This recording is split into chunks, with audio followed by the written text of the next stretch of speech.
నమస్కారం సామాన్యుడు TV news కి స్వాగతం. ఈనాటి వార్తా విశేషాలు. రాజధాని నిర్మాణాల పూర్తికి సిఆర్డీఏ సమయాన్ని నిర్దేశించుకుని పూర్తి చేయాలని ముఖ్యమంత్రి చంద్రబాబు నాయుడు స్పష్టం చేశారు. వీలైనంత వరకు వర్క్ ఫోర్స్ పెట్టాలని, మిషనరీస్ ని తీసుకుని రావాలని సూచించారు. సిఆర్డీఏ భవనాన్ని ప్రారంభించిన సీఎం చంద్రబాబు ప్రతి ఫ్లోర్ ని పరిశీలించారు. ఏ అంతస్తులో ఏ కార్యాలయాలు ఏర్పాటు చేశారనే విషయాలని అడిగి తెలుసుకున్నారు. ఆ తర్వాత సిఆర్డీఏ భవనంలో రాజధాని నిర్మాణ పనులపై ముఖ్యమంత్రి సమీక్షించడం జరిగింది. పనులకు ఎలాంటి ఇబ్బందులు కలగని విధంగా నిర్మాణాల వద్ద మౌలిక సదుపాయాలను కల్పించామని అధికారులు తెలియజేశారు. ఈ సందర్భంగా ముఖ్యమంత్రి చంద్రబాబు మాట్లాడుతూ ప్రస్తుతం వర్షాల కారణంగా నిర్మాణ పనులకి ఏమైనా ఇబ్బందులు వచ్చినా వర్షాకాలం పూర్తయిన తర్వాత పూర్తి స్థాయిలో పనులు పరుగులు పెట్టించాలని తెలిపారు. ఆర్థికపరమైన ఇబ్బందులు లేవని, ఎలాంటి సమస్యలు లేకుండా చూడాలని ఆర్థిక శాఖకు కూడా చెబుతానని ముఖ్యమంత్రి ఈ సందర్భంగా తెలిపారు. ఈ సమీక్షలో కేంద్ర మంత్రి పెమ్మసాని, మంత్రి నారాయణ, ఎమ్మెల్యేలు తెనాలి శ్రావణ్ కుమార్, ధూళిపాల నరేంద్ర, కొలికపూడి శ్రీనివాసు, మున్సిపల్ శాఖ సిఆర్డీఏ ఉన్నతాధికారులు పాల్గొన్నారు. అక్కడి నుంచి శివరామ్ మైక్ కరెక్ట్ గా చూడు. అక్కడి నుంచి మనం కూడా స్టార్ట్ చేసాం ఎట్లా కట్టుకోవాలని. అయితే ఆ రోజు కనీసం ఆనాటి ప్రభుత్వం పలాంది ఇక్కడ రాజధాని వస్తుందనంటే ఎట్లా కట్టాలని ఆలోచించేవాళ్ళం. రాజధాని ఎక్కడ వస్తుందో చెప్పకుండా ఒక కమిటీ వేసి, రెండోది దానికి కావాల్సిన జాగా కూడా లేదు మనకు, మీరు గుర్తుపెట్టుకోవాలి. అలాంటి సమయంలో మన ఆలోచన విధానం ఏం చేయాలని ఆలోచించినప్పుడు ఎవరిని అడిగినా కూడా చాలా సింపుల్గా 25 పార్లమెంట్లు ఉన్నాయి. ఒక పక్క 12, ఇంకొక పక్క 12, 13వ పార్లమెంట్ ఈ గుంటూరు. రాజధాని ఎక్కడ రావాలంటే ఇక్కడే రావాలని చెప్పాల్సింది పోయి దీనికి లేనిపోని పంచాయతీ పెట్టారు. అక్కడి నుంచి ప్రారంభమైంది. ఆ సమయంలో నాకైతే అసెంబ్లీలో కూడా ఎక్కడ రాజధాని పెట్టాలంటే లేనిపోని సమస్యలు క్రియేట్ చేసి ఎవరెవరు మా ఊరికే కావాలనే పరిస్థితికి వచ్చారు. నేను ఒకటే ఆలోచించాను, ప్రతి ఒక్క ఊరికి ఇచ్చేది కాదు, ఇది రాష్ట్ర భవిష్యత్తుకు ఉపయోగపడే రాజధానిగా ఉండాలి. అందుకే నా నిర్ణయం ఆ రోజు దీనికి సరైన ప్లేస్ వచ్చి విజయవాడ గుంటూరు మధ్యలో అని చెప్పి నిర్ణయం చేశాం మొట్టమొదటిసారిగా. అక్కడి నుంచి అందరూ కూడా ఏదో ఒక రాజధాని కట్టు, 100 ఎకరాల్లో కట్టు, 50 ఎకరాల్లో కట్టు అని చాలామంది చెప్పారు. అప్పటికే నేను ఒక ప్రూఫ్ ఆఫ్ కాన్సెప్ట్ తయారు చేశాను. మీ అందరూ గుర్తుపెట్టుకోవాలి. హైదరాబాద్ నగరంలో ఇట్లనే నన్ను చాలామంది ఎగతాళి చేశారు. నేను హైటెక్ సిటీ కట్టినప్పుడు నా విజన్ చెప్తే ఇది సాధ్యమా అని చాలామంది అవహేళన చేశారు. అది దృష్టిలో పెట్టుకొని నేను ఒకటే చెప్పాను, మళ్ళా జీవితంలో ఇలాంటి అవకాశం రాదు తెలుగు వారికి. ప్రపంచంలో ఒక మంచి రాజధాని, అది కూడా ప్రపంచంలోనే ది బెస్ట్ రాజధాని. వచ్చే జనవరిలో మళ్లీ డిఎస్సీకి నోటిఫికేషన్ ఇస్తామని విద్యాశాఖ మంత్రి నారా లోకేష్ ప్రకటించడంపై నిరుద్యోగులు హర్షం వ్యక్తం చేస్తున్నారు. ఇప్పటికే 16,000 ఉపాధ్యాయ పోస్టులు భర్తీ చేసిన ప్రభుత్వం మరొకసారి డిఎస్సీ నిర్వహించేందుకు సిద్దమైన వేళ కృతజ్ఞత తెలియజేస్తూ కడపలో డిఎస్సీ కోచింగ్ తీసుకుంటున్న అభ్యర్థులు సీఎం చంద్రబాబు, మంత్రి లోకేష్ చిత్రపటాలకి క్షీరాభిషేకం చేశారు. కూటమి ప్రభుత్వం ఇచ్చిన హామీలన్నీ నెరవేర్చడంతో నిరుద్యోగ యువత అంతా ప్రభుత్వానికి రుణపడి ఉందని నిరుద్యోగ జేఏసీ రాష్ట్ర కన్వీనర్ షేక్ సిద్దిఖీ తెలిపారు. సమర్థవంతమైనటువంటి ముఖ్యమంత్రి, సమర్థవంతమైనటువంటి విద్యాశాఖ మంత్రి ఉంటే ఏ విధంగా నిరుద్యోగ అభ్యర్థులకు మేలు జరుగుతుందో మెగా డిఎస్సి భర్తీ ద్వారా ఈరోజు ఆంధ్రప్రదేశ్ రాష్ట్రంలో అర్థమవుతుంది. గతంలో పాలకులు చూస్తే డిఎస్సి అడిగితే డిఎస్సి ఎందుకు ఇవ్వాలి అని చెప్పేసి అన్నారు. నిరుద్యోగ యువతకు ఎస్ఐ, కానిస్టేబుల్, టీచర్ ఉద్యోగాలు, గ్రూప్ 1, గ్రూప్ 2 ఉద్యోగాలకు నోటిఫికేషన్లు ఇవ్వకుండా నిరుద్యోగులందరినీ గత ప్రభుత్వం దగా చేసింది. కానీ కూటమి ప్రభుత్వం మాత్రం చెప్పినట్లు మెగా డిఎస్సిని 16,000 టీచర్ ఉద్యోగాలను భర్తీ చేసి లోకేష్ గారు విద్యాశాఖ మంత్రిగా శభాష్ అని అనిపించుకున్నారు. ఆయన సారథ్యంలో ఈరోజు ప్రైవేట్ పరిశ్రమలు వస్తున్నాయి. మళ్ళీ టెట్, మళ్ళీ డిఎస్సి నిర్వహిస్తామని చెప్పి అన్నారు. ప్రిపరేషన్కి సమయం ఇచ్చి అందరూ కూడా సిద్ధం అవ్వడానికి ఈ కూటమి ప్రభుత్వం నిరుద్యోగులకు బాసటగా ఉందని చెప్పేసి ధన్యవాదాలు తెలియజేసుకుంటున్నాను.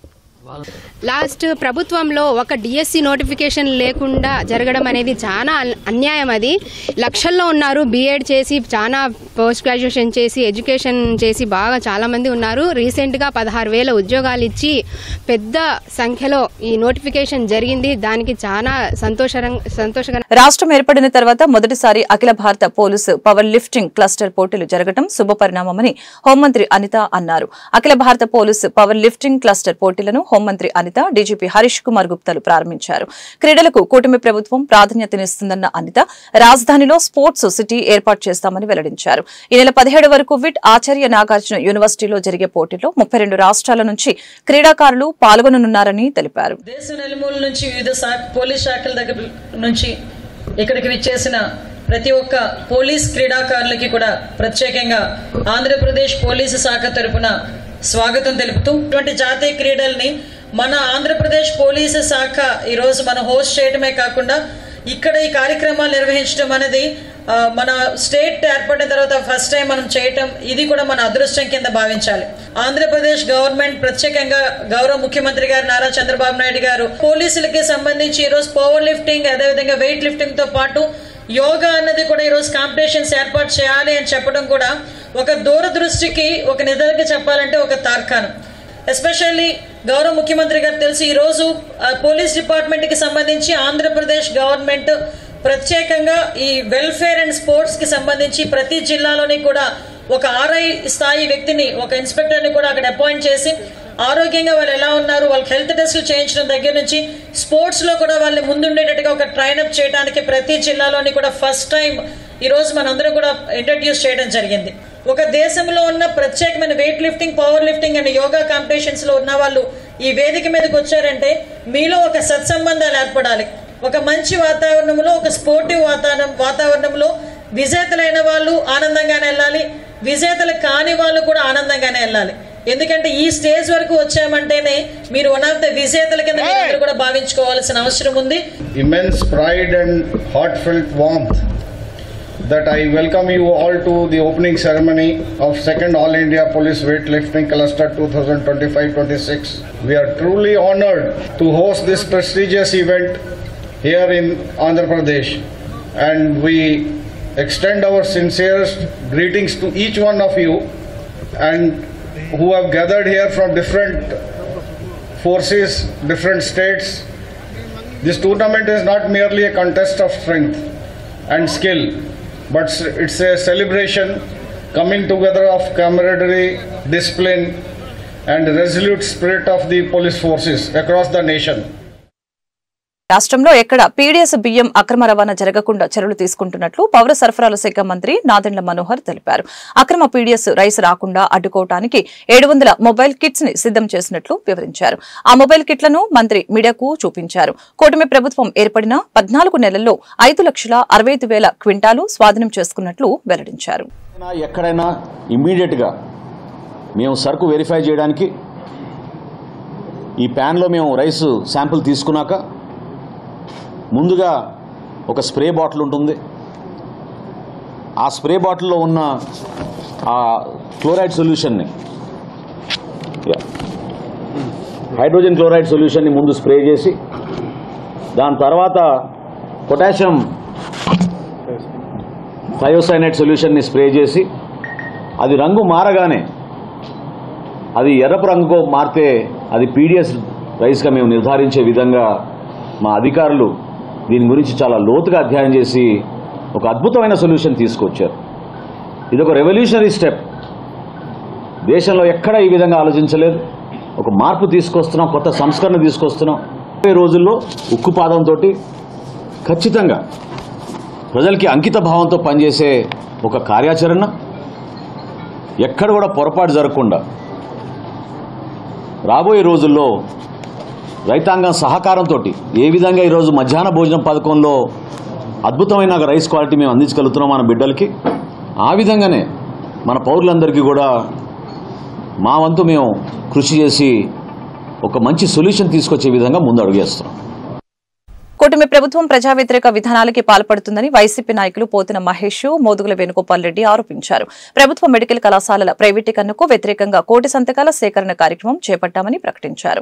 సోమవారం గుంటూరు తూర్పు నియోజకవర్గ వైసీపీ కార్యాలయంలో జరిగిన 1 కోటి సంతకాల సేకరణ కార్యక్రమాన్ని ఎమ్మెల్సీలు లేలాపిరెడ్డి, చంద్రగిరి యేసరత్నం, పోతిన మహేష్, మోదుగుల వేణుగోపాల్ రెడ్డి, నూరి ఫాతిమా ప్రారంభించారు. ఈ సందర్భంగా వారు మాట్లాడారు. ప్రభుత్వ మెడికల్ కళాశాలని ప్రైవేటీకరణ చేస్తే పేదలకు వైద్య విద్య దూరం అవుతుందని ఆందోళన వ్యక్తం చేశారు.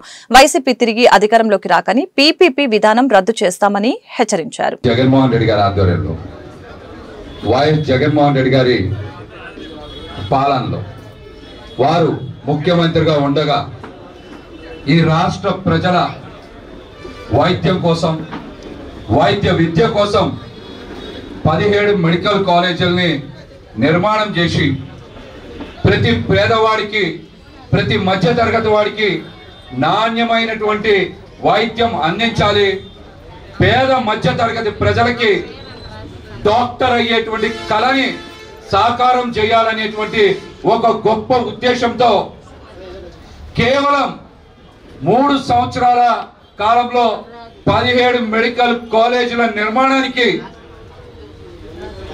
ఆయన శ్రీకారం చుట్టి అందులో 7 మెడికల్ కాలేజీల్లో ఇప్పటికే అడ్మిషన్లు ప్రారంభించి, వైద్య సేవలు ప్రారంభించి, మరొక 10 మెడికల్ కాలేజీలు శంకుస్థాపన చేయడమే కాకుండా అక్కడ నిర్మాణాలు కూడా జరుగుతూ ఉంటే ఈ రోజున చంద్రబాబు గారికి, పవన్ కళ్యాణ్ గారికి కన్నుగుట్టింది. వాళ్ళలో ఉండేటువంటి ఒక సంతకం అనేది ఒక పేదవాడి దిశ మారాలనేటువంటి భావంతో ఈరోజు ఈ కార్యక్రమం చేపట్టాం. ఎప్పుడైనా కానీ ప్రజాస్వామ్య ప్రభుత్వంలో, ప్రజాస్వామ్య దేశంలో ఉన్నప్పుడు మనం లెటర్ ఎవరికి ఇస్తామంటే ముఖ్యమంత్రికి ఇస్తాం. కానీ ఈ రోజున ఈ రాష్ట్రంలో ప్రభుత్వం లేదనే భావన ఈ వైఎస్ఆర్ కాంగ్రెస్ పార్టీలో ఉంది. అందుకని ఈరోజు ముఖ్యమంత్రికి లెటర్ రాయకుండా గవర్నర్కి రాసేటువంటి దుస్థితి ఈరోజు నారా చంద్రబాబు నాయుడు రాష్ట్రంలో నెలకొల్పాడు. పేదవాడి ఆర్తనాదాలు. నేను చిన్నప్పుడు గుంటూరు మహానగరంలో ఒక ముస్లిం డాక్టర్ కూడా ఉండేవాడు కాదు. ఈ రోజు దాదాపు 50-60 మంది ఎంఎస్లు, ఎండీలు చదివి డాక్టర్లు ఈ రోజున గర్వపడే వ్యక్తులు చేసినటువంటి వ్యక్తి వైఎస్ రాజశేఖర రెడ్డి 4% రిజర్వేషన్ తోటి. ఆ స్ఫూర్తి తోటి జగన్మోహన్ రెడ్డి గారు ఈ రాష్ట్రంలో 17 మెడికల్ కాలేజీలు తీసుకొచ్చి ఈరోజు పేదవాడు కూడా గర్వంగా డాక్టర్ అయ్యి పేదవాడికి వైద్యం అందించేటువంటి సదుపాయాన్ని కల్పించే దాన్ని కూడా ప్రైవేటీకరణ చేశాడు. అంటే ప్రైవేటీకరణ అంటే గుత్తాది డబ్బున్నోడు చేతిలో పెట్టాడు. డబ్బున్నోడికి ట్రీట్మెంట్ రమేష్ హాస్పిటల్కి ఎవరు పోతారండి? డబ్బులున్నోళ్ళు పోతారు. అటువంటి పరిస్థితి ఈరోజు గవర్నమెంట్ హాస్పిటల్ క్రియేట్ చేసేటువంటి కార్యక్రమం చేపట్టాడు. అందుకని ఈరోజు మనందరం 1 కోటి సంతకాల సేకరణ అనేది మనసావాచ కర్మ. ఎందుకంటే గుండె మీద చేసుకొని సంతకం పెట్టండి. అధ్యాపక ఉద్యమ నేత మాజీ ఎమ్మెల్సీ ఎంజే మాణిక్యరావు శత జయంతి ఉత్సవాల పోస్టర్ని మాజీ ఎమ్మెల్సీ కెఎస్ లక్ష్మణరావు సోమవారం గుంటూరు ఏసీ కళాశాలలో ఆవిష్కరించారు. ఈ సందర్భంగా ఆయన మీడియాతో మాట్లాడుతూ మాణిక్యరావు ఎయిడెడ్ విద్యా సంస్థలు అభివృద్ధి కోసం కృషి చేశారని గుర్తు చేశారు. ఎంజేఎం కమిటీ ఆధ్వర్యంలో ఆయన ఆశయాలను ముందుకు తీసుకువెళ్లేందుకే శత జయంతి ఉత్సవాలు నిర్వహిస్తున్నామని వివరించారు. ఈ ఉత్సవాలను విజయవంతం చేయాలని పిలుపునిచ్చారు. సమావేశంలో AC college principal doctor K Mochesh, Vijay Kumar తదితరులు పాల్గొన్నారు. ఉద్యమ నేత, శాసన మండలి మాజీ సభ్యులు శ్రీ ఎంజే మాణిక్యరావు గారి శత జయంతి ఉత్సవాలు ఈ సంవత్సరం జరుగుతూ ఉన్నాయి. ఆయన 1925 మే 23వ తేదీన జన్మించారు. ఆయన జన్మించి 100 సంవత్సరాలైంది. శ్రీ మాణిక్యరావు గారు ప్రభుత్వ విద్యారంగ పరిరక్షణ కోసం, ముఖ్యంగా ఎయిడెడ్ విద్యా సంస్థల కోసం, ఎయిడెడ్ విద్యా సంస్థల్లో ఉన్న సిబ్బంది కోసం ఎంతో కృషి చేశారు. ఈ ప్రాంతంలో అనేక సంస్థలు ఎయిడ్ పొందటానికి ఆయన ఎంతో కృషి చేసిన సంగతి, ఉద్యమాలను నడిపిన సంగతి మనందరికీ తెలిసింది. ఈరోజు ఆయన ఆశయాలు ముందుకు తీసుకువెళ్ళటానికి ప్రయత్నంలో భాగంగా ఇప్పటికే మాణిక్యరావు గారి శత జయంతి ఉత్సవాలు చిలకలూరిపేట, కావలి, అమరావతి, అలాగే గుంటూరులో కొన్ని ప్రాంతాల్లో ఇప్పటికే జరిగాయి. మరికొన్ని ప్రాంతాలు చీరాల, ఖమ్మం మొదలైన ప్రాంతాల్లో జరగబోతూ ఉన్నాయి. అలాగే 2026 ఫిబ్రవరి, మార్చి నెలల్లో గుంటూరు నగరంలో కూడా ఆయన శత జయంతి ఉత్సవాలు పెద్ద ఎత్తున జరపడానికి ఎంజేఎం మెమోరియల్ కమిటీ ప్రయత్నం చేస్తూ ఉంది. అందువల్ల ఈ ప్రాంతంలో ఉన్నటువంటి అధ్యాపకులు, అలాగే పదవి విరమణ చేసిన అధ్యాపకులు, ఎయిడెడ్ కాలేజీ సిబ్బంది వీరందరూ కూడా ఈ ఉత్సవాల్లో ఎక్కడ జరిగినా పెద్ద సంఖ్యలో పాల్గొవాలని ఆయన ఆశయ. ఎంజేఎం మెమోరియల్ కమిటీ ఆధ్వర్యంలో మాజీ శాసనసభ్యులు, ఉపాధ్యాయ ఉద్యమ నేత శ్రీ ఎంజే మాణిక్యరావు గారి శత జయంతి ఉత్సవాలు ఈ సంవత్సరం ఆంధ్రప్రదేశ్ రాష్ట్రంలో అన్ని ప్రాంతాల్లో, ఉమ్మడి ఆంధ్రప్రదేశ్ రాష్ట్రంలో అన్ని ప్రాంతాల్లో జరిపించటానికి ఎంజేఎం కమిటీ వారు నిర్ణయించడం జరిగింది. దానిలో భాగంగా లక్ష్మణరావు సార్ చెప్పిన విధంగా రాష్ట్రంలో వివిధ ప్రాంతాల్లో ఇప్పటికే ప్రోగ్రామ్స్ కండక్ట్ చేశాం. ఈ వారంలో ఫ్రైడేన చీరాల్లో కూడా ఈ ప్రోగ్రామ్ని జరపడానికి నిర్ణయించడం జరిగింది. అదేవిధంగా ప్రతి సంవత్సరం ఎంజేఎం కమిటీ ఆధ్వర్యంలో ఎంజేఎం మెమోరియల్ లెక్చర్ నవంబర్ 16వ తారీఖున రాష్ట్రంలో అన్ని ప్రాంతాల్లో నిర్వహించడం జరుగుతుంది. దానిలో భాగంగా ఈ సంవత్సరం మరి విజయవాడ కేబిఎన్ కళాశాలలో జరపాలి. అందరికీ నమస్కారం అండి. నా పేరు విజయ్ కుమార్. హిందూ కళాశాలలో రసాయన శాస్త్ర అధ్యాపకుగా పనిచేసి రిటైర్ అయ్యాను. మాణిక్యరావు గారి అబ్బాయిని. ఈ శత జయంతి ఉత్సవాల్లో భాగంగా వివిధ కళాశాలల్లో, స్కూళ్ళలో విద్యార్థులకి రకరకాల పోటీలు పెట్టాం. వక్తృత్వ పోటీలు కానివ్వండి, వ్యాసరచన కానివ్వండి, అలాగే మంచి రెస్పాన్స్ వచ్చింది. కావల్లో కానీ ఇప్పుడు ప్రస్తుతం చీరాల్లో 13 స్కూల్స్, కళాశాలలో పోటీలు జరుగుతూ ఉన్నాయి. అది 17వ తారీఖు వాళ్ళకి ప్రైజులు ఇస్తాం. అలాగే మన గుంటూరులో జరిగినప్పుడు కూడా మంచి రెస్పాన్స్ వచ్చింది. పిల్లలు చాలా చక్కగా వాళ్ళు పాల్గొనడం జరిగింది. దీని యొక్క ముఖ్య ఉద్దేశం ఏంటంటే రాబోయే తరాలకి ఆయన ఏం చేశారు, ఎట్లా ఉండేవాళ్ళు, మనం ఏ విధంగా ఉండటానికి. కూటమి పాలనలో రాష్ట్ర వ్యాప్తంగా కల్తీ మద్యం కుటీర పరిశ్రమంగా వర్ధిల్లుతుందని వైసీపీ నేతలు పోతిన మహేష్, మోదుగుల వేణుగోపాల్ రెడ్డి, ఎమ్మెల్సీ చంద్రగిరి యేసురత్నం, నూరి ఫాతిమా ఆరోపించారు. ప్రజల ప్రాణాలు అంటే చంద్రబాబుకి లెక్కలేదా అని అన్నారు. ఎన్నికల్లో ఇచ్చిన హామీ మేరకు కూటమి పెద్దలు మంచి మద్యం అందించాలని డిమాండ్ చేశారు. గుంటూరు బ్రాడీపేట ఎక్సైజ్ కార్యాలయం వద్ద కల్తీ మద్యానికి వ్యతిరేకంగా వైసీపీ ఆధ్వర్యంలో సోమవారం నిరసన ప్రదర్శన జరిగింది. ఈ సందర్భంగా పార్టీ నేతలు మద్యం సీసాలతో ఆందోళన చేపట్టారు. ఈ మేరకు వారు మీడియాతో మాట్లాడుతూ ఏపీని చంద్రబాబు మధ్యాంధ్రప్రదేశ్ గా మార్చారని ఆరోపించారు. కూటమి పాలనలో మద్యం కారణంగా జరిగిన మరణాలకి చంద్రబాబు బాధ్యత వహించాలని డిమాండ్ చేశారు. కల్తీ మద్యంపై పవన్ కళ్యాణ్ స్పందించాలని అన్నారు. బెల్ట్ మద్యం షాపులపై ప్రజాపోరాటం చేస్తామని ప్రకటించారు. కార్యక్రమంలో వైసీపీ నాయకులు నిమ్మకాయల రాజనారాయణ, ఎర్రబాబు, ప్రేమ్ కుమార్ తదితరులు పాల్గొన్నారు. ఈ రోజు రాష్ట్రం మొత్తం కూడా నకిలీ మద్యం తయారు చేస్తున్న ఈ కూటమి ప్రభుత్వంలో ఉన్న నాయకుల మీద మరి రిప్రజెంటేషన్ ఇవ్వడానికి ఇక్కడ డిప్యూటీ కమిషనర్ గారికి ఒక లెటర్ ఇవ్వడానికి, మెమరాండా ఇవ్వడానికి పోతుల మహేష్ గారు, అలాగే మోదుగుల గారు, అలాగే ఎమ్మెల్సీ యేసురత్నం గారు, అలాగే నిమ్మకాయల రాజనారాయణ గారు, వైఎస్ఆర్సీపీ నాయకులు, కార్యకర్తలు, అలాగే ప్రతి ఒక్కళ్ళు కూడా ఇక్కడ రావడం జరిగింది. గతంలో మీరు చూశారు నకిలీ మద్యం వల్ల ఎంతమంది ప్రాణాలు పోతున్నాయో. ఎందుకంటే వీళ్ళు తయారు చేస్తున్న కల్తీ ఎందుకంటే వీళ్ళకి నిజంగానే ప్రజల ప్రాణాలంటే లెక్కలేదు. ప్రజల ప్రాణాలు పోతున్నా కూడా వీళ్ళ జేబులు నింపుకోవడానికే చూస్తున్నారు, కానీ వాళ్ళ కడుపు మీద కొడుతున్నారని చెప్పి ఈ కూటమి ప్రభుత్వంలో ఉన్న నాయకులకి మాత్రం నిజంగా నిర్లక్ష్యంగా వహిస్తున్నారు. ఎక్కడ ఏ సామాజిక వర్గం చూసుకున్నా పేదవారిని అంటేనే లెక్క చేయని ఈ కూటమి ప్రభుత్వం అరాచకాలని ఖచ్చితంగా మేము ఖండిస్తాము. ఇది సెంట్రల్ లెవెల్గా తీసుకెళ్తాము. ప్రజలు కూడా మేలుకోండి, ఈ కూటమి ప్రభుత్వం చేస్తున్న అరాచకాలని మేలుకోండి. ఎందుకంటే చదువుకునే పిల్లలకి మోసం జరుగుతుంది. అలాగే ప్రతి ఒక్క సామాజిక వర్గం హాస్టల్లో చదువుకున్న పిల్లలకి మంచి ఫుడ్ ఇవ్వకుండా అక్కడ వాళ్ళ ప్రాణాలు తీస్తుంది. అలాగే మీరు చూసుకుంటే మహిళలకు కానీ రక్షణ లేకుండా మరి మహిళలకి రక్షణ కోసం ఏదో యాప్ తయారు చేశారు, కానీ ఇప్పుడు దాకా అది కూడా సక్రమంగా నడుస్తున్నట్టు ఎక్కడ కనిపించట్లేదు. ఇప్పుడు కొత్తగా చంద్రబాబు నాయుడు గారు దీని మీద ఏదో కొత్తగా యాప్ తయారు చేస్తాం, నకిలీ మద్యాన్ని గురించి యాప్ తయారు చేస్తామంటున్నారు. నిజంగానే మీకు నిబద్ధతలు ఉంటే ముందు మంచి మద్యం ఇస్తానని చెప్పి ఏ హామీ మీరు తాగే వాళ్ళకి ఇచ్చారో ఆ హామీ మీద మీరు నిలబడకుండా ఈరోజు నాయుడు కల్తీ సారా నా జన్మ హక్కు, ఈ ఆంధ్రప్రదేశ్ సారా ఆంధ్రప్రదేశ్గా మార్చేటువంటి నారా చంద్రబాబు నాయుడు యొక్క మొండి వైఖరిని ఎండగట్టడానికి ఇక్కడ అందరం మేము నుంచున్నాం.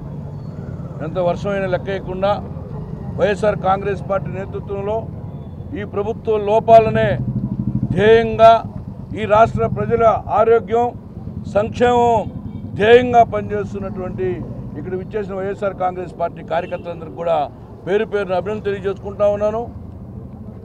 You should learn.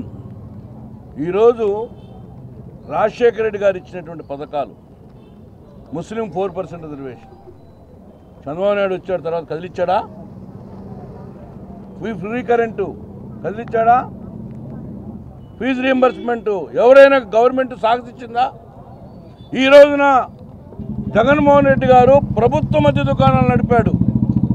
He has not given to the any policy is a privatisation. Government ముందుండాలి, గవర్నమెంట్ అధీనంలో డిస్టిలరీస్ నడవాలి. గవర్నమెంట్ పేదవాడు సరదాగా పొద్దున కూడా కష్టపడి కొంచెం రాష్ట్ర వ్యాప్తంగా వైఎస్ఆర్ కాంగ్రెస్ పార్టీ అధ్యక్షులు మాజీ ముఖ్యమంత్రి వర్యులు వైఎస్ జగన్మోహన్ రెడ్డి గారు ఇచ్చినటువంటి పిలుపు మేరకు నకిలీ మద్యానికి వ్యతిరేకంగా పోరాడాలని ఇచ్చినటువంటి రాష్ట్ర వ్యాప్త పిలుపు మేరకు చంద్రబాబు నాయుడు గారు భయపడి నిన్న ప్రెస్ మీట్ పెట్టి సిట్ అని ఒకటి ప్రకటించారు.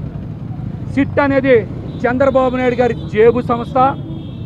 ఆ సిట్ మీద వైఎస్ఆర్ కాంగ్రెస్ పార్టీకి కానీ రాష్ట్ర ప్రజలకు కానీ నమ్మకం లేదు. వైఎస్ఆర్ కాంగ్రెస్ పార్టీగా మేమందరం డిమాండ్ చేస్తూ ఉన్నాం. నకిలీ మద్యం స్కామ్ మీద, నకిలీ మద్యం తయారీ మీద, నకిలీ మద్యం అమ్మకాల మీద, నకిలీ మద్యం పర్సంటేజీల మీద, వాటాల మీద దర్యాప్తు చేయడానికి సిబిఐ దర్యాప్తుని వేయాలని వైఎస్ఆర్ కాంగ్రెస్ పార్టీ డిమాండ్ చేస్తూ ఉంది. ఇంతవరకు మీరు చూస్తే జనార్దన్ రావు ఎయిర్పోర్ట్ నుంచి బయటకు వస్తా, నేను ఒక్కడే ఇందులో భాగస్వామి కాదు, చాలా పెద్ద పెద్ద వాళ్ళు ఉన్నారు, నా పాత్ర చాలా నామమాత్రమని చెప్తే ఆ విషయం మీద చంద్రబాబు నాయుడు గారు ఎందుకు స్పందించట్లేదని మేమైతే సూటిగా ప్రశ్నిస్తూ ఉన్నాం. నిన్న కూడా ఆయన అంటూ ఉన్నారు, సౌత్ ఆఫ్రికాని కాపాడే బాధ్యత ఏం తీసుకుంటారంట. ఎంత దుర్మార్గమో తెలుసా ఇది? సౌత్ ఆఫ్రికాలో నకిలీ మద్యం. భారత సుప్రీంకోర్టు చీఫ్ జస్టిస్ బిఆర్ గవాయ్పై జరిగిన దాడిని ఎంఆర్పీఎస్ వ్యవస్థాపకులు మందకృష్ణ మాదిగ ఖండించారు. ఈ దాడికి నిరసనగా ఎంఆర్పీఎస్ ఆధ్వర్యంలో సోమవారం గుంటూరు శ్రీ వెంకటేశ్వర విజ్ఞాన మందిరం నుంచి జిల్లా కలెక్టర్ కార్యాలయం వరకు దళితుల ఆత్మగౌరవ నిరసన ర్యాలీ కార్యక్రమం జరిగింది. ఈ ర్యాలీలో మందకృష్ణ మాదిగ పాల్గొన్నారు. ఈ మేరకు ఆయన మీడియాతో మాట్లాడారు. జస్టిస్ పై దాడిని యత్నించిన న్యాయవాదిని కఠినంగా శిక్షించాలని డిమాండ్ చేశారు.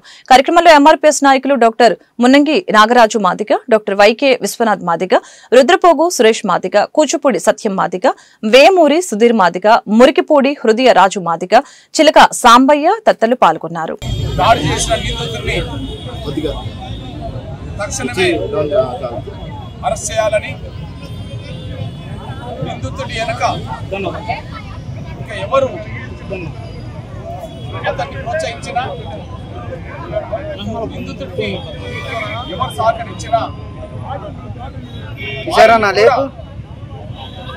కేసు నమోదు చేసి అరెస్ట్ చేయాలని,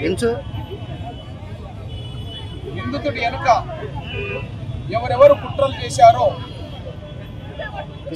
సమాజం ముందుకు తీసుకురావాలని, అందుకోసం సుప్రీంకోర్టు న్యాయమూర్తుల చేతనే ఒక సమగ్రమైన స్వతంత్రమైన దర్యాప్తు చేయించాలని చెప్పి మేము డిమాండ్ చేస్తున్నాం. గౌరవ చీఫ్ జస్టిస్ దళితుడైనందువల్లనే ఆయన మీద ఒక దుర్మార్గమైన దాడికి పాల్పడ్డ వ్యక్తులే కాదు, ఆయన వెనుక కొన్ని శక్తులు ఉన్నాయేమో అని చెప్పి అనుమానం కలుగుతున్నది. సుప్రీంకోర్టులో పలు సందర్భాల్లో విచారణ జరుగుతున్నప్పుడు జడ్జిలు కొన్ని సందర్భాల్లో కొన్ని కామెంట్ చేసిన సందర్భాలు గతంలో కూడా ఉన్నాయి. అయోధ్య కేసు విచారణ జరుగుతున్న సమయంలో రాముడు ఫలాని చోటునే పుట్టిండని ఆధారాలు ఏంటని చెప్పి ఆ రోజు జడ్జీలు అడిగారు. రఘువంశానికి సంబంధించిన వాళ్ళు ఇప్పుడు ఎవరన్నా బతుకున్నారా అని వాళ్ళు అడిగారు. రాముడు జన్మస్థలమైన అయోధ్యకు మీరు ఒక పుణ్యక్షేత్రంగా ఎలా భావిస్తారని చెప్పి జడ్జిలు పిటిషన్దారులు ప్రశ్నించారు. రాముడు అంటేనే అయోధ్య జన్మభూమి దేశ ప్రజలందరూ తెలిసిన హిందూ సామాజిక మతానికి సంబంధించిన జడ్జీలే ఈ ప్రశ్నలు వేసినప్పుడు, ఉన్నత వర్గాలకు సంబంధించిన వాళ్ళు జడ్జీలు ప్రశ్నలు వేసినప్పుడు దీన్ని ఎవరు ఆనాడు ఖండించలేదు, ఇలాంటి దాడికి పాల్పడలేదు. అదే సమయంలో శబరిమల విచారణ సుప్రీంకోర్టులో జరుగుతున్నప్పుడు స్త్రీలకు పురుషులకు మధ్య అసమానతలు ఉండదని, రాజ్యాంగం దాన్ని అంగీకరించదని చెప్పి సుప్రీంకోర్టు స్పష్టం చేసినప్పుడు దాన్ని ఎవరు కూడా ఖండించలేదు, దాడికి పాల్పడలేదు. దానికి కారణం వాళ్ళు ఆనాడు రాముడి మీద వ్యాఖ్యలు చేసిన వాళ్ళు అయోధ్య మీద తీర్పు. ప్రతిపాడు ఎమ్మెల్యే బూర్ల రామాంజనేయులపై దురుసుగా ప్రవర్తించిన జాతీయ మాల మహానాడు అధ్యక్షులు గోళ్ల అరుణ్ కుమార్ బహిరంగంగా క్షమాపణ చెప్పాలని జేఏసీ నేతలు పేరుపోగు వెంకటేశ్వరరావు మాదిగ, హరికృష్ణ మాదిగ, వేచండ్ల సుబ్బారావు మాదిగ డిమాండ్ చేశారు. గుంటూరు అరండల్పేట మినీ అంబేద్కర్ భవన్ లో జరిగిన మీడియా సమావేశంలో వారు మాట్లాడారు. ఎమ్మెల్యే బూర్ల రామాంజనేయుల్ని విమర్శించే స్థాయి అరుణ్ కుమార్ కి లేదని చెప్పారు. సీనియర్ ఐఏఎస్ అధికారిగా ప్రతిపాడు ఎమ్మెల్యేగా రామాంజనేయులు ప్రజా సంక్షేమానికి అవిరళంగా కృషి చేశారని గుర్తు చేశారు. మేమంతా మాదిగ సంఘాలతో పాటు దళితుల్లో ఉన్నటువంటి ప్రతి సంఘం కూడా హర్షిస్తా అని చెప్పి సందర్భంగా హెచ్చరిక చేస్తూ ఉన్నాం. రామాంజనేయులు గారు అంటే ఒక సామాన్య వ్యక్తి కాదు. ఆయన ఒక తెరచిన పుస్తకం. ఆయన జీవితం ఒక రాయాలంటే, ఆయన జీవిత చరిత్ర రాయాలంటే 10 వాల్యూములు రాయాలి. 100 పేజీలు చెప్పున 10 పుస్తకాలు రాస్తే తప్ప ఆయన యొక్క జీవిత చరిత్రను ఎవరు కూడా మరి కూలంకషంగా చెప్పే సందర్భం అయితే కుదరదు. సమయం సరిపోవాలని చెప్పి ఈ సందర్భంగా తెలియజేస్తున్నాం. అదేవిధంగా కంచే చేని మేసలు చందంగా మన దళిత ఉద్యమకారులందరూ కూడా ఎక్కడైతే దళిత ప్రజాప్రతినిధులు ఉంటారో, ఎక్కడైతే దళిత అధికారులు ఉంటారో, ఎక్కడైతే దళిత ప్రజలు ఉంటారో వాళ్ళకి అండగా నిలపాల్సిన మనం కంచే చేని మేసల విధంగా మనమే దళిత ప్రజాప్రతినిధులకు అండగా ఉండకుండా దళితేతరులాగా కావాలని ఉద్దేశపూర్వకంగా ఆయన మీద బురద జల్లే కార్యక్రమాన్ని చేపట్టామంటే ఇది ఎంతవరకు సమంజసం ఒక్కసారి ఆలోచించాలని చెప్పి దళిత ప్రజా సంఘాలు, ప్రజాస్వామికవాదులు ఈ రాష్ట్రంలో ఈ దేశంలో ఉన్నటువంటి అన్ని రాజకీయ పార్టీల మరి పెద్దలందరూ కూడా ఆలోచించాలని చెప్పి సందర్భంగా తెలియజేస్తున్నాం. సోదరులారా, మనకు తెలుసు ఆయన అంబేద్కరిస్టు. ఆయన రిటైర్డ్ అయ్యి ఇంటికాడ కూర్చొని చక్కగా హ్యాపీగా గడపవచ్చు. అయినప్పటికీ ఆయన అనుకున్న ఆశయం నా పేద ప్రజల కోసం, పేదలకు ఆయన జీవితాన్ని అంకితం ఏ విధంగా డాక్టర్ బిఆర్ అంబేద్కర్ గారు ఆయన జీవితాన్ని చివరి క్షణం వరకు ఆయన జీవితాన్ని ప్రజల కోసం సమర్పించారు. అదే ఆలోచనలో అంబేద్కర్ గారి ఆలోచనలో డాక్టర్ బూర్ల రామాంజనేయులు కూడా ఈ రోజున రిటైర్డ్ ఐఏఎస్గా రెస్ట్ తీసుకోకుండా, విశ్రాంతి తీసుకోకుండా ఆయన ప్రతిపాడు శాసనసభ్యునిగా మరి గెలిచి మరి అందరి యొక్క సమక్షంలో మరి ప్రతిపాడు నియోజకవర్గ పెద్దలు, పార్టీ కేడరు, అందరి అభిమానుల సమక్షంలో ఆయన యొక్క సహకారంతో, సీఎం గారి ఆశీస్సులతో మరి ఈ రోజున మరి అత్యధిక మెజార్టీతో మరి ప్రతిపాడు నియోజకవర్గం 42,000 పైసలకు మెజార్టీతో గెలిచినటువంటి నాయకులు డాక్టర్ బూర్ల రామాంజనేయులు గారు. నవీ మాదిగ చర్మకారుల సంఘం రాష్ట్ర వ్యవస్థాపక అధ్యక్షుడిని. ఈరోజు మా ముఖ్య ఉద్దేశం ఈ గుంటూరు నగరంలో మరి అంబేద్కర్ భవన్లో ప్రెస్ మీట్ ఏర్పాటు చేయడానికి ముఖ్య కారణం మరి పత్తిపాడు నియోజకవర్గం ఎమ్మెల్యే అయిన రామాంజనేయులు గారిని వాళ్ళ అరుణ్ కుమార్ అనే వ్యక్తి తప్పుగా దూషించి తప్పుగా మాట్లాడి ఆయన్ని తప్పుగా మాట్లాడినందుకే ఈరోజు మాదిగ జేఏసీ అంతా కలిసి వాళ్ళ అరుణ్ కుమార్ అనే వ్యక్తికి మేము ఈరోజు అతనికి గట్టిగా గుణపాఠం చెప్పాలనే ఈ ప్రెస్ మీట్ ఏర్పాటు చేశాం. మరి ఇలాంటి వ్యాఖ్యలు ఇంకొకసారి ఎక్కడన్నా కానీ మీరు తప్పుగా మాట్లాడితే ఈసారి మా మాదిగ జేఏసీ మొత్తం రాష్ట్ర వ్యాప్తంగా కార్యాచరణ తీసుకొని మిమ్మల్ని పాతాళంకి అనగదొక్కే విధంగా మా ఉద్యమం ఉంటుందని మీకు తెలియజేస్తున్నాము. ఏదైతే మా వాళ్ళ అరుణ్ కుమార్ అనే వ్యక్తి ఉన్నాడో అతను మరొక్కసారి ఈ విధంగా తప్పుడు వ్యాఖ్యలు చేయకుండా అతనికి బుద్ధి చెబుతామని మా నవీ మార్గ చర్మకారుల సంక్షేమ సంఘం తరపు నుంచి, అదేవిధంగా మా రాష్ట్ర జేఏసీ తరపు నుంచి, మాది జేఏసీ తరపు నుంచి మేము అతనికి గట్టిగా తెలియజేస్తున్నాం. ధాన్యం కొనుగోలు ప్రక్రియను జిల్లా కలెక్టర్ ఏ తమీం అన్సారియా పరిశీలించారు. సోమవారం మంగళగిరి మండలం కాజా గ్రామంలో రైతు సేవా కేంద్రంలో జాయింట్ కలెక్టర్ అశుతోష్ శ్రీవాత్సవతో కలిసి పరిశీలించారు. ధాన్యం కొనుగోలు దశలు, సిబ్బంది చేపట్టవలసిన అంశాలు, పరికరాల పనితీరు, రైతులకు చేసే సూచనలు, బస్తాలు ఏర్పాటు, రవాణా ఛార్జీల చెల్లింపు తదితర అంశాలని అడిగి తెలుసుకోవడం జరిగింది. ఈ కార్యక్రమంలో స్థానిక వ్యవసాయ అధికారి, తహసీల్దార్, రైతు సేవా కేంద్రం సిబ్బంది పాల్గొన్నారు.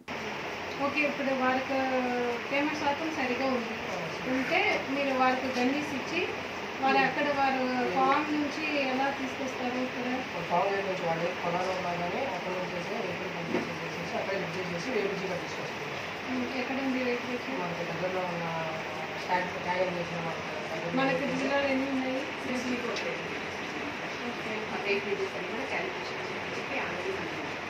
కంప్లీట్ అయిందా? ఎవరు చేస్తారు? ఇంకా పక్కన ఏ వేరు? ప్రతిపాడు ఎమ్మెల్యే బూర్ల రామాంజనేయులపై అనుచిత వ్యాఖ్యలు చేసిన మాల మహానాడు జాతీయ అధ్యక్షులు గోళ్ల అరుణ్ కుమార్ ని వెంటనే అరెస్టు చేయాలని, చట్టపరమైన చర్యలు తీసుకోవాలని ప్రతిపాడు నియోజకవర్గం టీడీపీ నాయకులు డిమాండ్ చేశారు. గుంటూరులోని ప్రతిపాడు నియోజకవర్గ తెలుగుదేశం పార్టీ కార్యాలయంలో ఏర్పాటు చేసిన మీడియా సమావేశంలో వారు మాట్లాడారు. ఎమ్మెల్యే పనితీరుని సీఎం చంద్రబాబు నాయుడు, కేంద్ర సహాయ మంత్రి చంద్రశేఖర్, జిల్లా కలెక్టర్ తమీం అన్సారియా లాంటి వారే ప్రశంసిస్తూ ఉంటే సొంత సామాజిక వర్గానికి చెందిన వ్యక్తులు ఎమ్మెల్యేను దూషించడం చాలా బాధాకరమని చెప్పారు. ఎమ్మెల్యే పనితీరును చూసి కొంతమంది ఓర్వలేక ఇలాంటి దాడులు చేపిస్తున్నారని దుయ్యపట్టారు. కార్యక్రమంలో Prathipadu marketing committee chairman Bondalapati Amareswari, రాష్ట్ర SSL spokesperson Buradagunta Venkateswararao, రాష్ట్ర రైతు spokesperson Nakkala Augustine Babu, Prathipadu Janasena party convener Korapati Nageswararao, 41 division corporator Smitha Padmaja, 27వ డివిజన్ టీడీపీ అధ్యక్షులు గుంటూరు ప్రఖ్యాతు తదితరులు పాల్గొన్నారు. నా పేరు వెంకట్రావు.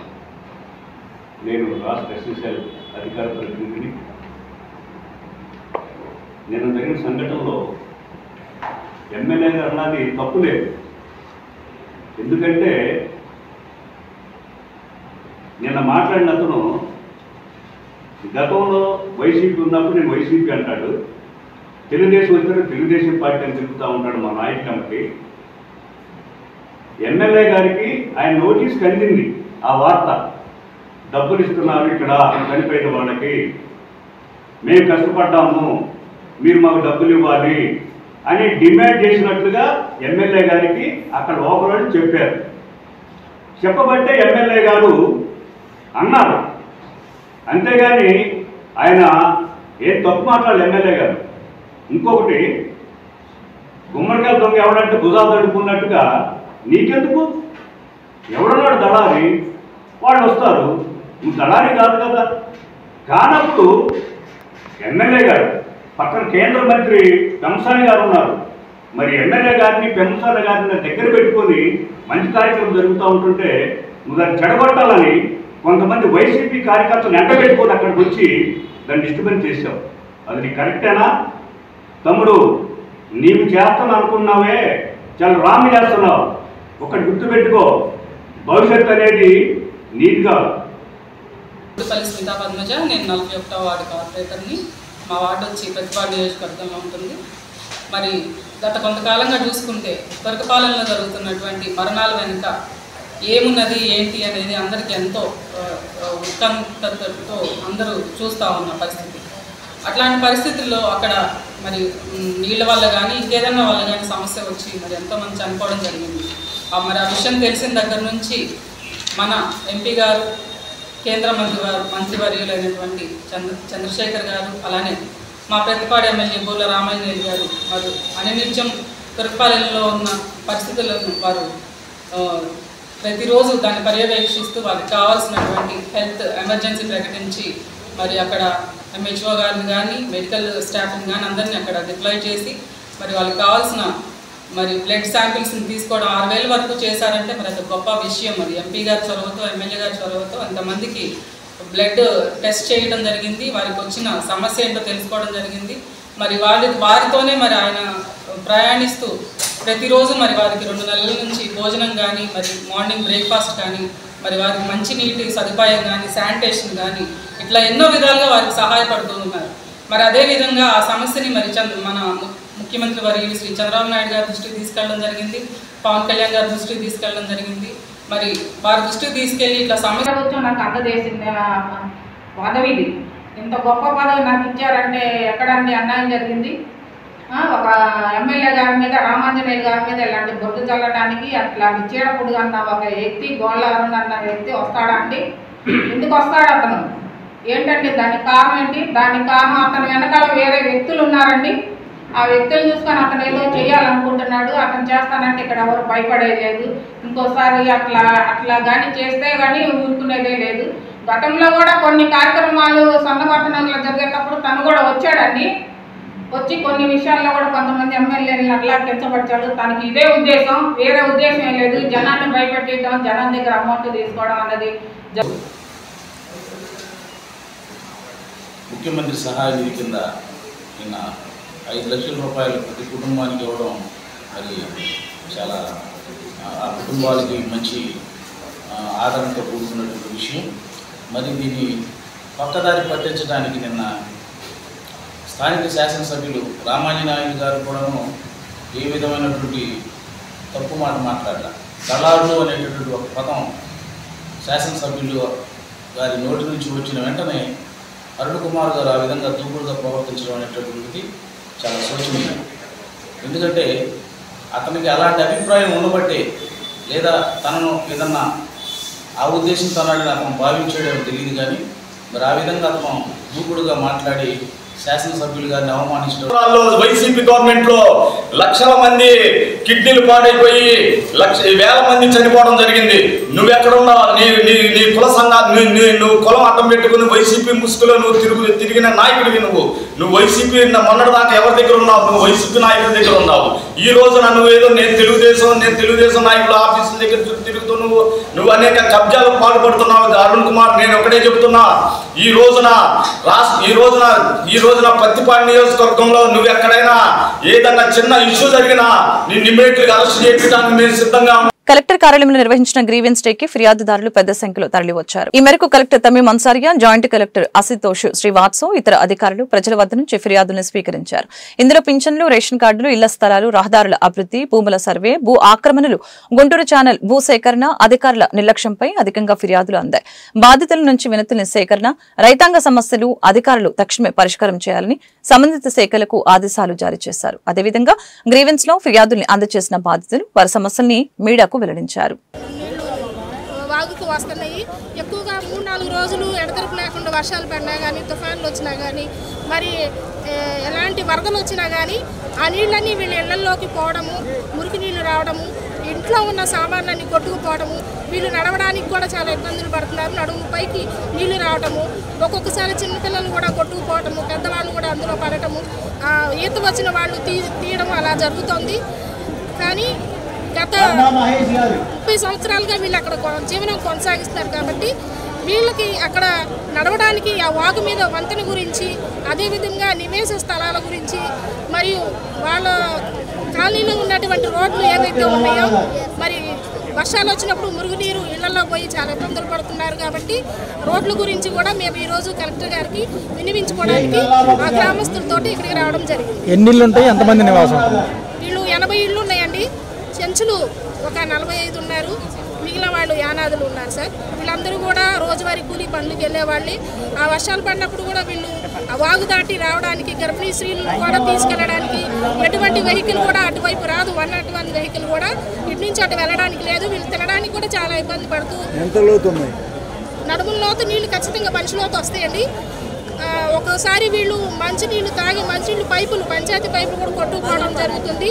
వాటిని కూడా మేము బాగు చేయించి ఉన్నాం. కాబట్టి ఈ విషయాలన్నీ కూడా, వీళ్ళ సమస్యలన్నీ కూడా మరి మేము కలెక్టర్ గారి దృష్టి తీసుకెళ్లి పరిష్కరించుకోవాలి. దౌర్జన్యంగా పట్టబడులు తాళాల బాలు కొడితే నేను పోలీసుల ఆధ్వర్యంలో మళ్ళీ తాళాలు వేస్తే సాయంత్రం దౌర్జన్యంగా మళ్ళీ 5:30కి వచ్చి అన్నీ తీసి మళ్ళీ రాబడి చేసి జనాల్ని పిలిపించి ఒక బంగారపూడి అధికారితో మా దగ్గర కొట్టులో ఉన్న వెండి సామాన్లన్నీ తీసుకొచ్చి 30 మంది కుర్రాలతో నన్ను హింసించి మా ఆవిడ్ని, మా అమ్మాయిని ఇలా మాటలు మాట్లాడి, అసభ్యంగా మాట్లాడి, తర్వాత పోలీస్ కేసు పెడదామంటే కంట్రోల్ రూమ్కి ఫోన్ చేస్తే వాళ్ళు నన్ను ఎస్ఐ గారికి కంప్లైంట్ ఇవ్వమన్నారు. నేను అక్కడికి వెళ్తే సిఐ గారి ఆధ్వర్యంలో ఎస్ఐ గారి ఆధ్వర్యంలో కంప్లైంట్ చేయమన్నారు. నేను చేస్తే నన్ను అక్కడ కూర్చోబెట్టి కంప్లైంట్ రాస్తే ఒక 4 టవల్ రాస్తే కాదు ఇట్లా చేయమన్నారు. నేను మళ్ళీ పోలీసు వాళ్ళు ఫోన్ చేస్తే కంట్రోల్ రూమ్ నుంచి 2 కానిస్టేబుల్ వచ్చి కెమెరా తీసుకుంటూ లైవ్ తీసుకుంటూ అమ్మా ఇంతమంది ఉన్నారు నేనేం చేయలేనని అంటున్నారు. నాకు ఎటువంటి సహకారం అందలేదు, నాకు అన్యాయం జరుగుతుంది, నాకు ఒంట్లో బాగాలేదు, నా పిల్లలకి అనుమానించి అక్రమంగా వాళ్ళ మీద దాడి చేసి 4 కుర్రోళ్ళు లేడీసు ఫలానా వ్యక్తులు నన్ను ఇట్లా చేశారు, వీడియో రికార్డు సీసీ కెమెరా అన్నీ ఆపేసి మీకు చేతనే చేసుకోమంటున్నారు. రెండోది రాబడి జరిగింది, నాకు అన్యాయం జరుగుతుంది, మీరు నాకు పబ్లిక్గా ఇష్యూగా అండబలంతో వాళ్ళు ఉన్నారు, నాకు న్యాయం చేకూర్చాలని మీ దగ్గరికి వచ్చాను. నాకు బంగారం కానీ వెండి కానీ సమానంగా పంచి నా వాటా నాకు ఇచ్చి ఎవరి వ్యాపారాలు చేసుకోవాలని కోరుకుంటున్నాను. ఏమండి ఎందుకు కూడా అంటే నాన్నగారు చనిపోయిన కానీ నుంచి అకౌంట్ పరంగా నాకు ఆరోగ్యరీత్యా బాగాలేదని అగ్రిమెంట్ రాసుకున్నాము. ఆ అగ్రిమెంట్ కాగితం ప్రకారం బంగారం అడిగితే నాకు లెక్కలేదు, సీసీ కెమెరా ఆపేసి కుర్రోళ్ళు మార్చేసి వేరే కుర్రోళ్ళు తీసుకొని ఆ ఆధ్వర్యంలో లేనిపోయిన మాటలు అసభ్యంగా మాట్లాడి మా ఆవిడ మా అమ్మాయి వెళ్తే వాళ్ళ అబ్బాయి వాళ్ళ ఆవిడని కూర్చోబెట్టి మమ్మల్ని రావద్దని నానా మాటలు మాట్లాడి చేస్తే కంప్లైంట్ ఇస్తే అప్పుడు తీసుకోలేదు, ఇప్పుడు తీసుకోలేదు. ఎఫ్ఐఆర్ డోగుపతి శ్రీనివాసరావు. మేము గుంటూరు నుంచి చేబ్రోల్ నుంచి వచ్చాము. మేము స్కూల్లో శానిటైజర్ వర్కర్ ఆయాగా పనిచేస్తున్నాము. మాకు జూన్ నెల నుంచి శాలరీస్ పడట్లేదండి. శానిటైజర్ కార్మికులు ఆర్థిక ఇబ్బందులు ఎదుర్కొంటున్నారు. దీనివల్ల శాలరీస్ పెంచాలి, నెల నెల టైం టు టైం జీతాలు వేయాలని చెప్పి శానిటైజర్ వర్కర్స్గా యూనియన్గా కోరుకుంటున్నామండి. జూన్ నెల నుంచి ఆగిందండి. 4 నెలలు శాలరీస్ ఇంతవరకు రాలేదండి. అది కూడా 200, కేవలం 200 మాత్రమే ఇస్తారు. రోజుకు 200. తీసుకెళ్తానే ఉన్నాం సార్, తీసుకెళ్తానే మా స్కూల్లో అందరికీ చెప్తున్నాము, సార్లకి పై వాళ్ళకి అధికారులకి ఇస్తానే ఉన్నాము. ఎటువంటి రిప్లై రావట్లేదు మాకు. ఈ వార్తలు ఇంతటితో సమాప్తం. ప్రక బులెటిన్ మళ్ళీ కలుద్దాం. నమస్కారం.